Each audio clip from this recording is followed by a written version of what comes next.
voyait David comme son ennemi juré.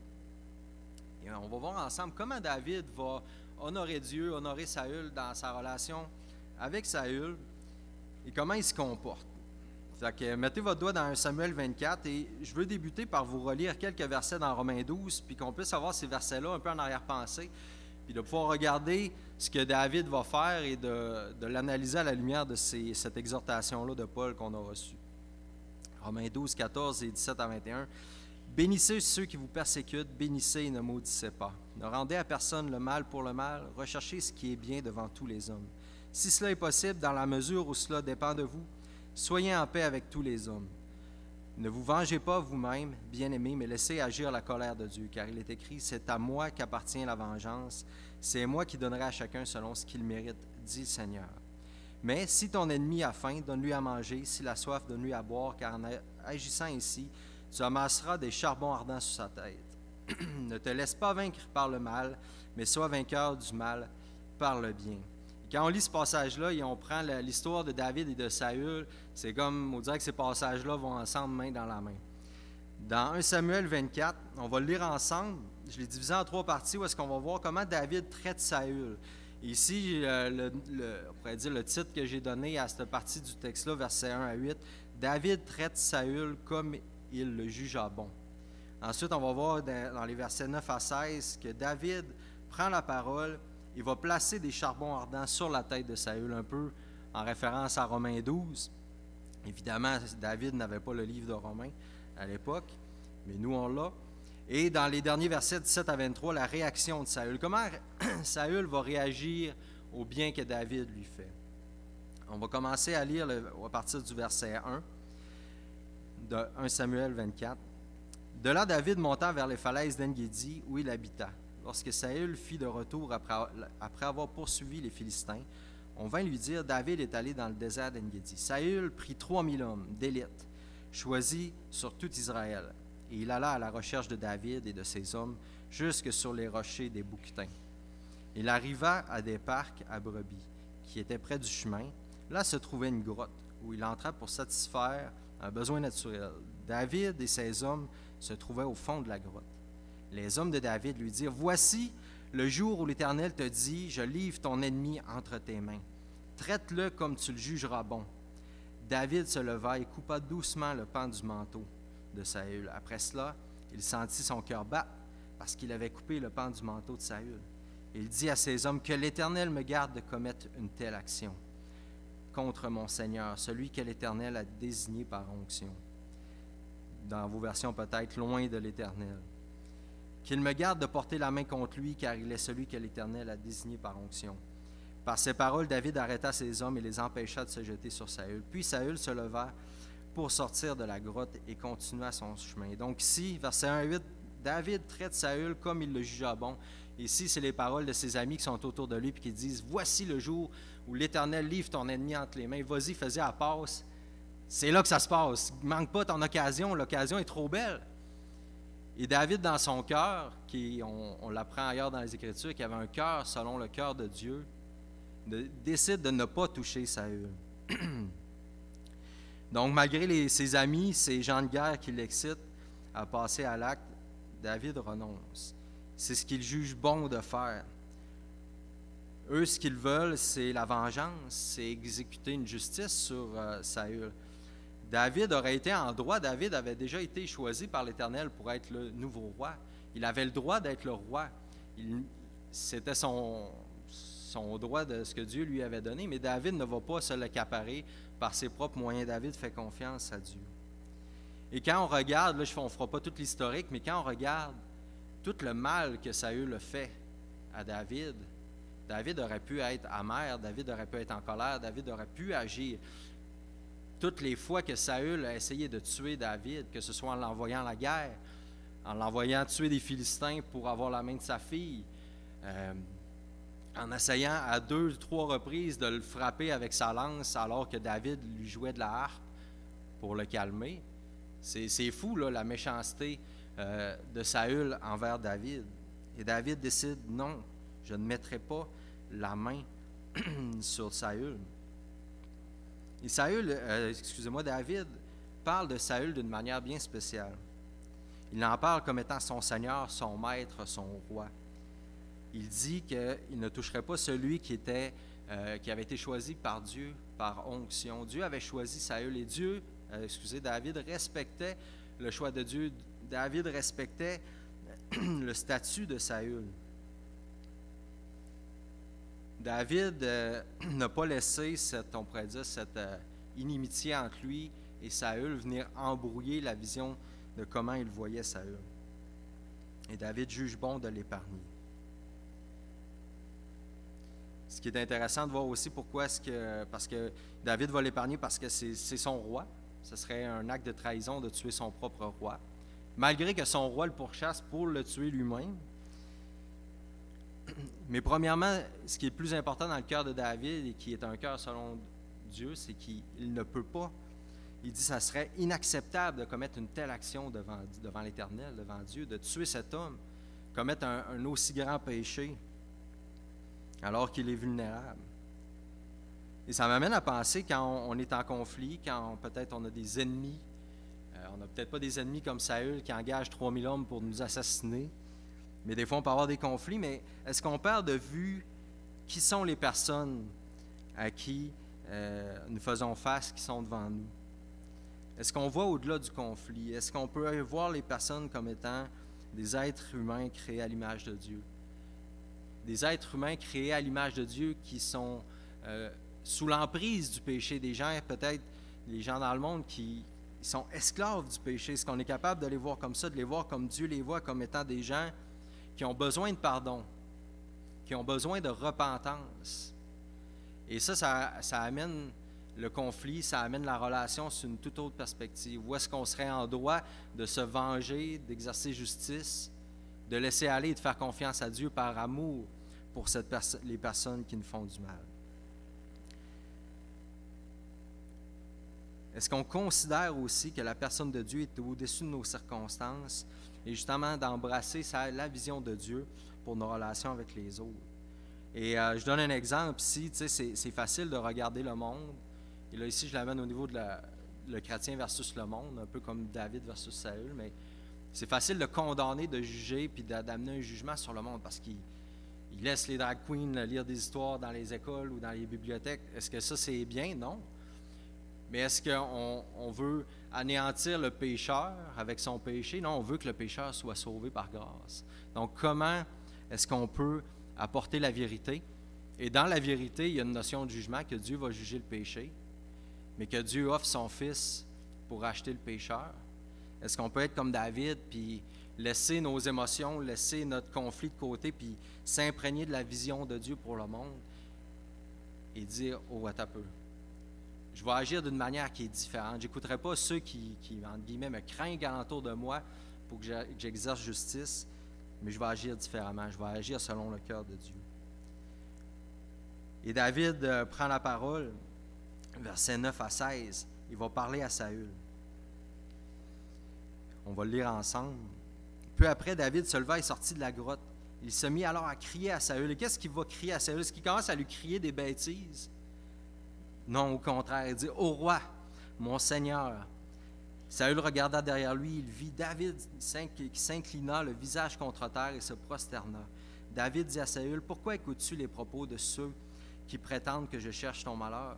Tu vois maintenant de tes propres yeux que l'Éternel t'avait livré aujourd'hui entre mes mains dans la grotte. On me poussait à te tuer, mais je t'ai épargné. J'ai dit, je ne porterai pas la main contre mon Seigneur, car il est celui que l'Éternel a désigné par onction. Regarde, mon Père, regarde donc le pan de ton manteau dans ma main. J'ai coupé le pan de ton manteau, mais je ne t'ai pas tué. Sache et reconnais donc qu'il n'y a dans ma conduite ni méchanceté, ni révolte, et que je n'ai pas péché contre toi. Et pourtant, tu me dresses des embuscades pour m'enlever la vie. L'Éternel sera juge entre toi et moi, et il me vengera de toi, mais je ne porterai pas la main contre toi. Des méchants vient la méchanceté, dit l'ancien proverbe. Aussi, je ne porterai pas la main contre toi. Contre qui le roi d'Israël s'est-il mis en marche? Qui poursuis-tu? Un chien mort, une puce? L'Éternel jugera et prononcera son verdict entre toi et moi. Il regardera, il défendra ma cause, il me rendra justice en me délivrant de toi. Ici, Dans ce passage-là, David prend la parole et place des charbons ardents sur la tête de Saül. Et comment le fait-il? Dans son ton et dans le contenu de ce qu'il va dire, il va parler à Saül d'une manière qui va à l'encontre du contexte de la situation où ce que Saül venait pour le tuer et que David aurait pu exercer justice et vengeance. David le fait avec humilité. Il parle à Saül, mais il ne crie pas des bêtises, non. Il est humble devant lui, il s'incline, il se prosterne, il respecte Saül. Il montre que je suis encore ton serviteur comme au temps où j'entrais et je sortais à la tête de l'armée. C'est moi, c'est David, ton serviteur. Puis dans son humilité, il va dire aussi, verset 15, qu'est-ce que tu es venu chasser? Un chien mort, une puce. David se voyait comme pas un moins que rien, mais il reconnaissait sa place versus Saül. Je suis le serviteur, tu es le roi. Et il s'adresse d'une manière à propos à Saül, même si ce qu'il va dire à Saül est sévère. Il va lui reprocher son péché. Et c'est ce qui caractérise le cœur de quelqu'un qui a un cœur selon le cœur de Dieu. Chapitre 17 également, quand David se présente devant Saül pour aller se battre contre Goliath, il se présente comme son serviteur. Chapitre 18 également, quand Saül veut le faire son gendre, il dit « Qui suis-je? Quelqu'un de peu d'importance. » Et ça caractérise la façon dont David va parler à Saül. Il le fait également avec respect. Il va continuer de l'appeler son roi, son maître, son seigneur. Il continue de l'appeler le roi d'Israël, même si, dans les faits, Dieu a rejeté Saül, que c'est David qui va devenir le roi d'Israël. David s'attend au temps du Seigneur, puis il respecte l'ordre qui est déjà établi. Il reconnaît qu'il l'appelle même, il va le dire à Saül, comme il disait aux gens dans la grotte, qu'il est celui qui a été désigné par Dieu par onction. David, il respecte toutes ces choses-là, il n'enlève rien, il ne dénigre pas Saül, au contraire, il le valorise. Il lui parle avec respect. Il le fait également avec amour, verset 12, il dit « Regarde mon père ».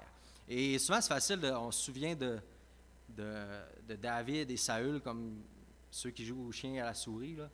Il y en a un qui chasse l'autre, mais au chat et la souris, excusez-moi. Le chien à la souris, ça peut arriver aussi. Mais...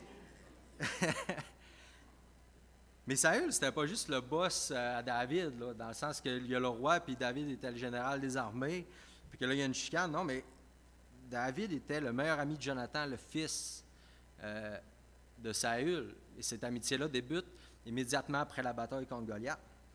Et ils vont être attachés au point où ils vont être comme des frères, où est-ce qu'ils vont prendre soin de la famille l'un de l'autre. Et non seulement ça, mais David va épouser Michal, qui est la fille de Saül. Donc, Saül, c'est le beau-père à David. Fait que mettez-vous en contexte, votre beau-père demain met votre tête à prix, puis pour des raisons obscures, vous chasse tout le temps parce qu'il a peur de vous, parce que l'Éternel est sur vous et non sur lui. Puis là, ça dégénère, là, c'est rendu grave. Mais David va quand même user d'amour, mon père. Il le traite bien, il met en lumière ce lien de famille-là même. Puis ça, c'est le ton que David prend envers Saül. Et dans son contenu, bien, il fait connaître ses intentions. Pourquoi, là, aujourd'hui, je ne t'ai pas tué? Au verset 12, il montre à Saül que son cœur et ses intentions sont bienveillantes. Il n'y a dans ma conduite ni méchanceté ni révolte. Je n'ai pas péché contre toi. Arrête d'écouter les mensonges des autres. Regarde ce que j'ai fait aujourd'hui, que ça soit une preuve. Il confronte également le péché de Saül. Verset 12, « Et pourtant tu me dresses des embuscades pour m'enlever la vie. Des méchants vient la méchanceté. » Verset 14. Donc, ce que David avait à dire à Saül, c'était sévère. Il reprend le roi d'Israël publiquement devant tout le monde. « Tu agis mal, tu me pourchasses, moi, tu veux me tuer, moi qui est un innocent. Que je fais rien, regarde, la preuve est là. » Et il continue même au verset 13, il ramène la situation devant le seul vrai juge et le roi des rois. David va dire à Saül, « L'Éternel sera juge entre toi et moi. Il me vengera de toi. » Et c'est pour ça que David a pu renoncer à sa propre justice, à la vengeance, parce qu'il sait que Dieu est un juste juge, que lui va lui faire droit. Verset 16, « L'Éternel jugera et prononcera son verdict entre toi et moi. Il regardera, il défendra ma cause. Il me rendra justice en me délivrant de toi. » Donc, nous aussi, dans ce qu'on peut souffrir, dans ce qu'on peut subir, des fois dans l'injustice qu'on voit dans le monde, oui, il faut dénoncer l'injustice, il faut dénoncer le péché, mais c'est quoi notre ton? C'est quoi le contenu de ce qu'on dit? Est-ce qu'on fait juste dire, bien, vous êtes pécheurs, vous allez brûler en enfer? On voit souvent ça dans le sud des États-Unis, du monde qui brandissent des pancartes comme, bien, Dieu haït les homosexuels. Mais si c'est juste ça le contenu de ton message, c'est pas ça l'Évangile. Et David, le contenu de son message, c'était d'être bienveillant envers Saül, et Dieu veut qu'on soit bienveillant envers le monde, que oui, on dénonce le péché, mais qu'on annonce l'Évangile, que Christ est mort pour le péché, et qu'il veut réconcilier tout être humain avec lui. Et que ça soit aussi ça dans nos relations avec les gens. Je pense que David, s'il avait pu être réconcilié avec Saül, il l'aurait fait volontiers. Malheureusement, on voit que suite à cet épisode-là, ils vont prendre chacun leur chemin. Pourquoi? Parce que Saül n'entendait pas raison. Saül ne s'est pas repenti. Saül n'a pas voulu changer d'attitude. Et David réitère sa bienveillance, versets 13 et 14, « Mais je ne porterai pas la main contre toi. » Il met ça clair devant tout le monde. « Je ne te ferai pas de mal. » L'amour sincère, comme on l'avait vu dans Romains 12, l'amour sincère éprouve le mal et s'attache au bien. Quel bel exemple de David. Appliquons-nous à dénoncer le mal avec humilité, avec respect, avec amour, afin que nos intentions bienveillantes soient manifestes. Parce que si on dit aux gens, on veut que tu sois sauvé par Jésus, puis là, de l'autre côté, le ton et les propos sont durs et détruisent et dénigrent, l'intention puis le message puis la façon de le faire ne vont pas ensemble. Puis on l'a vu un peu avec les études que Marc-André nous a amenées sur l'identité de genre. Puis ça, il y a beaucoup de confusion dans notre société. Il y a beaucoup de péchés. Mais il y a beaucoup de gens qui souffrent. Ils souffrent du péché et ils ont besoin de Christ. Il faut appeler un chien, un chat, un chat. Il faut dire que le péché est péché. Mais il y a une solution au péché, c'est Jésus-Christ. Et que ça puisse transpirer dans notre manière de parler, dans notre manière d'être, dans notre manière d'interagir dans nos relations, comme Jésus, lui, le faisait avec les pécheurs. Et on termine avec la réaction de Saül. J'ai dit, Saül ne s'est pas repenti. Qu'est-ce qui arrive dans les versets 17 à 23?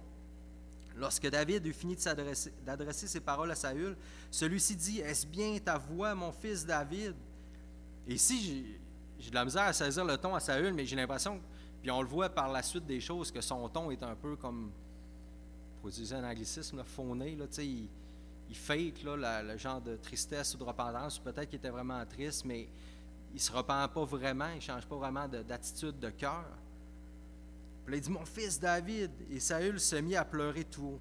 Il dit à David, « Tu es plus juste que moi, car tu m'as fait du bien, alors que moi, je t'ai fait du mal. »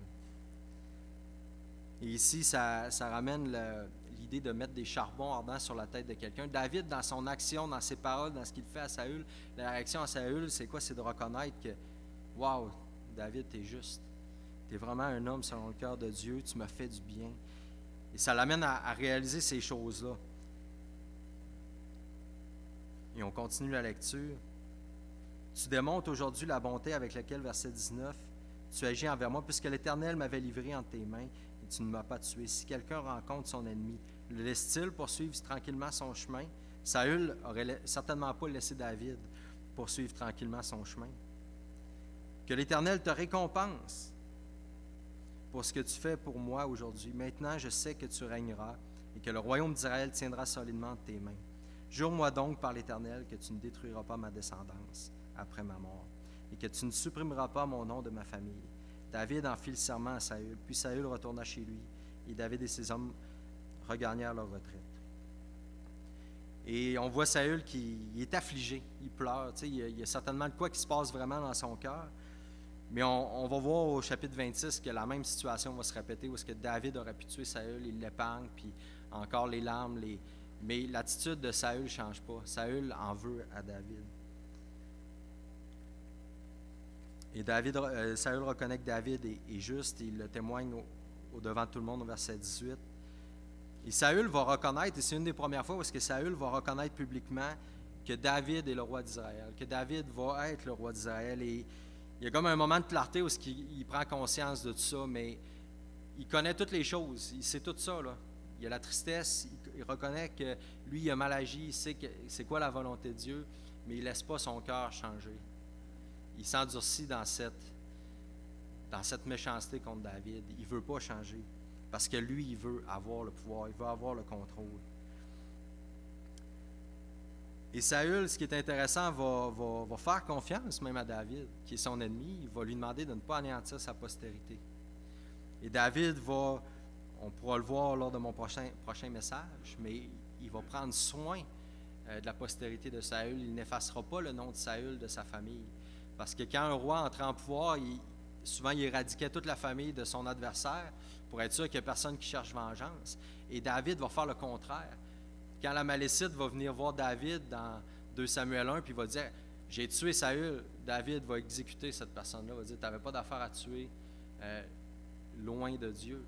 Quand le fils de Saül va être assassiné également, Ish-Bosheth, encore là, ces assassins vont venir se présenter à David, pensant faire un bon coup. « Hey, on a tué ton ennemi, tu as tué le fils de Saül, vous allez être exécuté aujourd'hui », puis c'est assez intense ce qu'il a fait. Et David va même prendre Méphibosheth, le fils de Jonathan, dans sa maison, à sa table pour le reste de ses jours. Alors, David agit d'une manière complètement différente à la culture de ces temps-là pour un roi, de la manière qu'un roi se comportait, parce qu'il était un homme selon le cœur de Dieu. Il n'agissait pas selon sa chair, mais selon ce que Dieu voulait. Et il a tenu ses promesses. En conclusion, et ça va être l'objet de mon message, le 23, on va parler de Méphibosheth et de David. Donc, en conclusion, David a démontré un amour sincère avec Saül par le bien qu'il a fait. Il a remis le poids du péché sur Saül. David a bien agi devant l'Éternel. Il en a reçu un témoignage public de la bouche même de son ennemi, de Saül.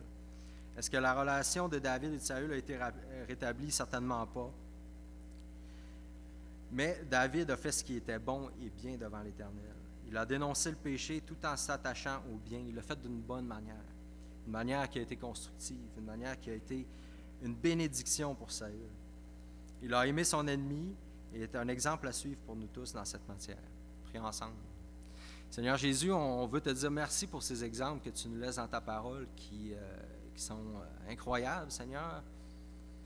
Quand on voit tout ce qui s'était passé entre David et Saül, et comment David va démontrer un amour qui dépasse notre intelligence, une grâce qui est à l'image de la tienne, Seigneur, et on veut te bénir, te dire merci parce que tu nous as graciés de la même manière, nous qui étions tes ennemis.